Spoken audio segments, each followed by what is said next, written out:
No coração do Oceano Índico, Madagascar é uma ilha com imensa diversidade. No sul, as paisagens verdejantes da costa leste contrastam com uma zona semiárida que se estende por uma larga faixa.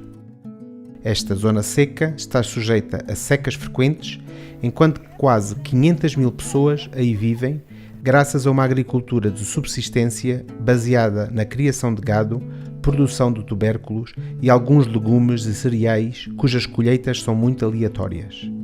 Tradicionalmente, no sul de Madagascar, a criação de cabras ocupa um lugar importante na vida das famílias.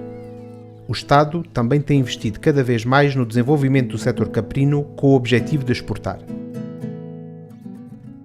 Mas nesta região existe uma planta que ocupa uma posição especial neste difícil contexto agrícola: o cacto. Dada a elevada pressão dos animais relativamente aos recursos forrageiros, a alimentação de caprinos com forragem não convencional poderia ajudar a desenvolver este setor. Regiões áridas e semiáridas do mundo representam 40% da superfície terrestre e mais de 2 bilhões de pessoas moram nesses lugares. A gente acha que o cactus pode ser uma solução para esses locais e, na verdade, ele já é usado em vários lugares do mundo para alimentação humana e alimentação animal.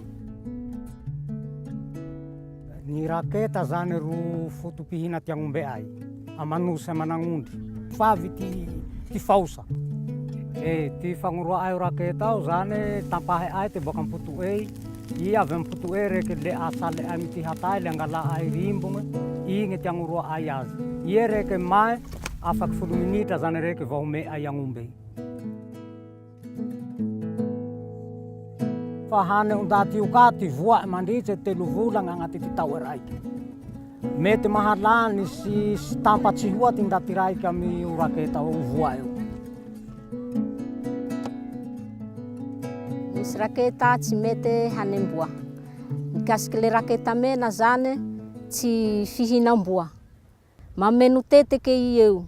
Le vonoe ay eo satria tsy mety hanem-biby ro tsy mety ondaty ty voa fa misy masirosiro zay zany reky na ho hanigny ary tsy mahasalama.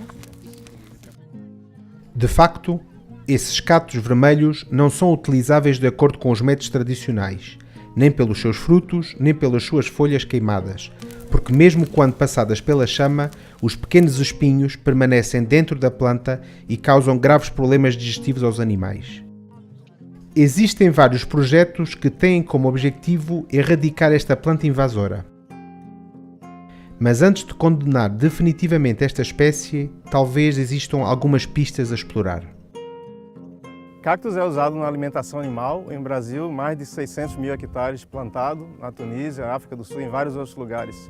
A Fundação Dry Grow, juntamente com a Universidade da Flórida e outros parceiros, está trabalhando aqui em Madagascar para tentar valorizar outros usos de um cactus que está sendo bastante invasivo aqui, que é a Opuntia stricta, também conhecida como raqueta mena.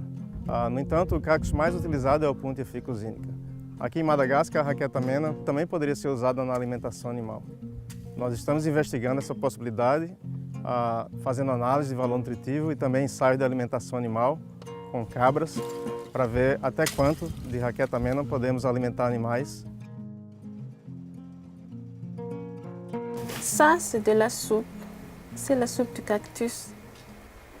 Ce liquide visqueux ne contient plus d'épines. On ne sent rien. Les épines ont été liquéfiées par la machine. Cette machine a été fabriquée au Brésil et elle permet de produire des rations à base de cactus rouge qui peut nourrir des chèvres jusqu'à 1500 têtes par jour, jusqu'à 3/4 de leur ration. Comme les expérimentations ont donné de bons résultats, donc on peut confirmer aujourd'hui qu'on peut utiliser la soupe de cactus rouge pour les chèvres. Donc l'expérimentation qui est en cours sur l'alimentation des chèvres avec du cactus envahissant, cactus rouge, intéresse fortement le CIRAD et ses partenaires du Sud, car cette expérience permet de valoriser une ressource non conventionnelle, on va dire, une ressource fourragère, et qui s'adapte à des contraintes environnementales. Et nous, dans le projet Eclipse, on cherche à adapter les systèmes d'élevage aux contraintes environnementales et aux changements climatiques qui peuvent avoir lieu. Donc ces activités sur le cactus rouge sont conduites par plusieurs organismes, le CIRAD, le GRET, l'Université de Floride, le SSA, donc qui conduisent ces activités sur financement de la Fondation Dry-Gro. Ces activités de recherche s'insèrent dans une démarche générale de recherche d'innovation en particulier sur les fourrages non conventionnels, c'est-à-dire des plantes qui habituellement ne sont pas utilisées pour nourrir les animaux, mais avec des processus de transformation très simples, on va pouvoir les utiliser et obtenir une alimentation à moindre coût. Donc, par le passé, on a déjà fait des travaux sur le mucuna, par exemple, qui ont donné de très bons résultats. Là, on continue sur le cactus rouge, il y a d'autres ressources qui seront à identifier par la suite.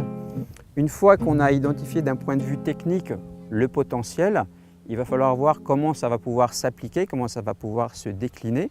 Et là, on doit travailler avec d'autres acteurs. Donc, il y a des ONG, des collectifs de paysans, des services étatiques, et c'est l'association de toutes ces compétences qui va permettre de faire aboutir les résultats des activités de recherche et d'obtenir des changements durables.